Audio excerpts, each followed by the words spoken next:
It was raining as I got off the train in Nashville, Tennessee. A slow, gray rain. I was tired, so I went straight to my hotel.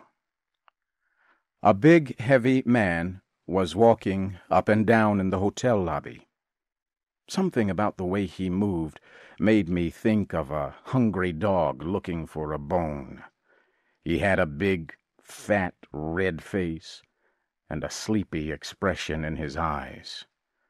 He introduced himself as Wentworth Caswell, Major Wentworth Caswell, from a fine Southern family.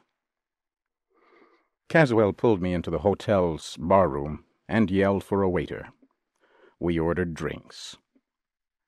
While we drank, he talked continually about himself, his family, his wife, and her family. He said his wife was rich. He showed me a handful of silver coins that he pulled from his coat pocket. By this time, I had decided that I wanted no more of him. I said good night.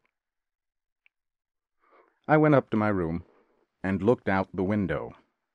It was 10 o'clock, but the town was silent. A nice, quiet place, I said to myself as I got ready for bed.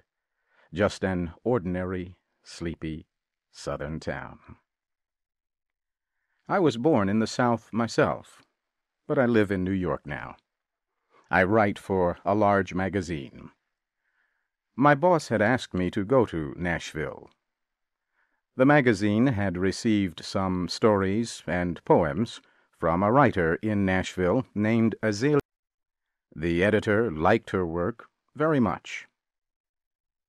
The publisher asked me to get her to sign an agreement to write only for his magazine. I left the hotel at 9 o'clock the next morning to find Miss Adair. It was still raining. As soon as I stepped outside, I met Uncle Caesar. He was a big old black man with fuzzy gray hair. Uncle Caesar was wearing the strangest coat I had ever seen. It must have been a military officer's coat. It was very long, and when it was new, it had been gray. But now, rain, sun, and age had made it a rainbow of colors. Only one of the buttons was left. It was yellow, as big as a 50-cent coin. Uncle Caesar stood near a horse and carriage. He opened the carriage door and said softly, "Step right in, sir. I'll take you anywhere in the city." "I want to go to 861 Jasmine Street," I said, and I started to climb into the carriage. But the old man stopped me. "Why do you want to go there, sir?" "What business is it of yours?" I said angrily. Uncle Caesar relaxed and smiled. "Nothing, sir, but it's a lonely part of town.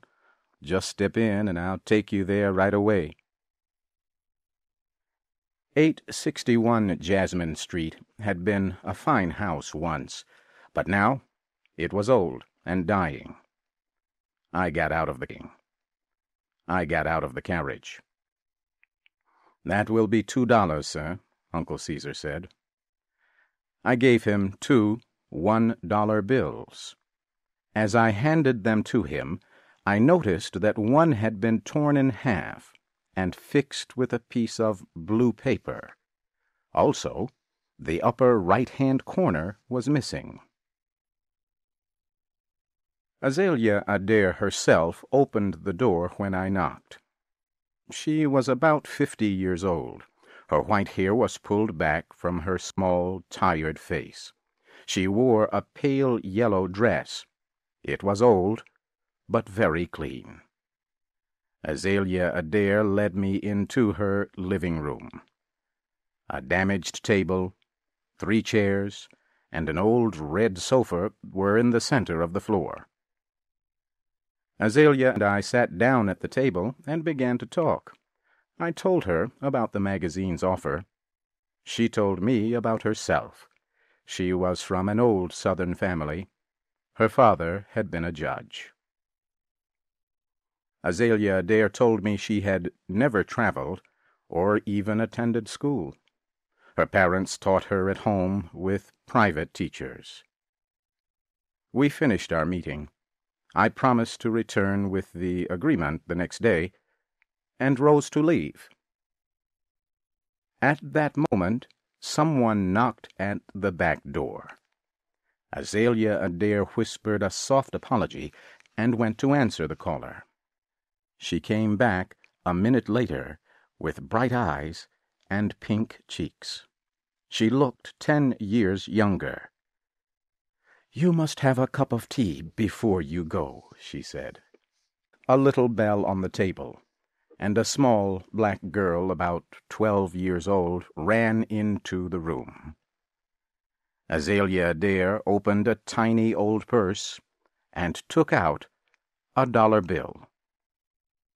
It had been fixed with a piece of blue paper, and the upper right-hand corner was missing. It was the dollar I had given to Uncle Caesar. "Go to Mr. Baker's store, Impey," she said, "and get me 25 cents worth of tea and 10 cents worth of sugar cakes, and please hurry." The child ran out of the room. We heard the back door close. Then the girl screamed, her cry mixed with a man's angry voice. Azalea Adair stood up. Her face showed no emotion as she left the room. I heard the man's rough voice and her gentle one. Then a door slammed, and she came back into the room.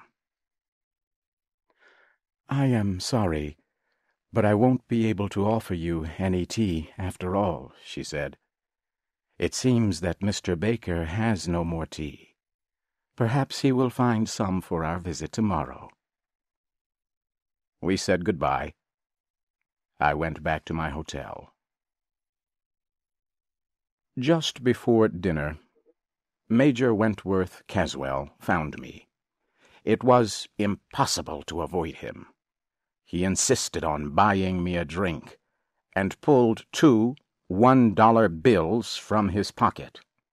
Again, I saw a torn dollar fixed with blue paper, with a corner missing.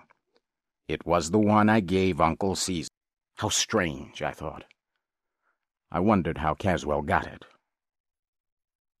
Uncle Caesar was waiting outside the hotel the next afternoon.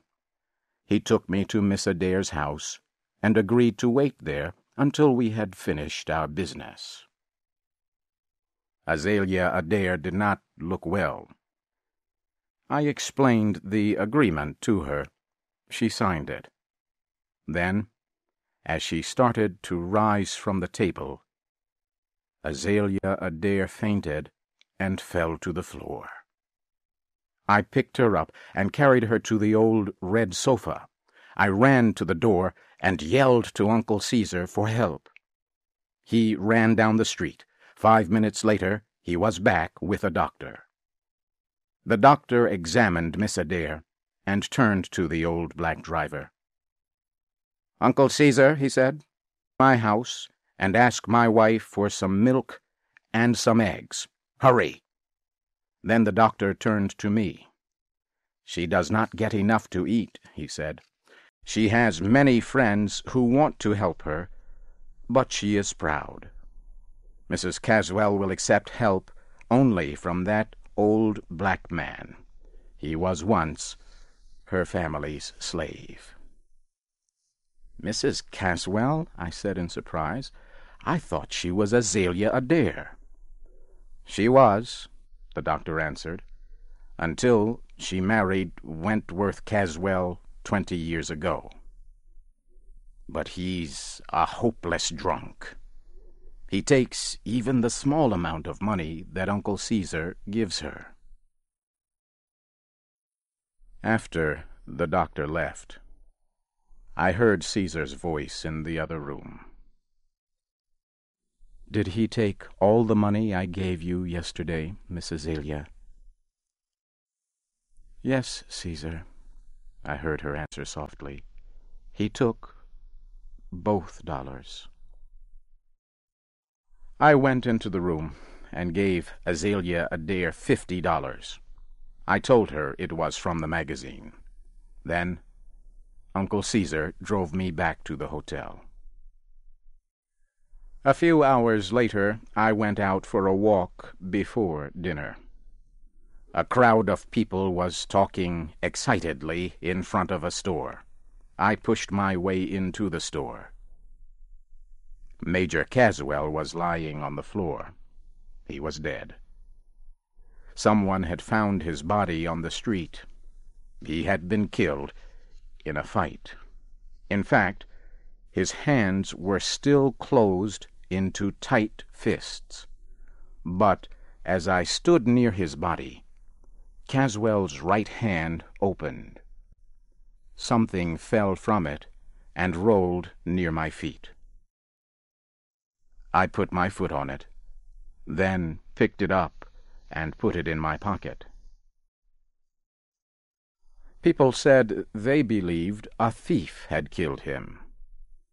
They said Caswell had been showing everyone that he had $50, but when he was found, he had no money on him. I left Nashville the next morning.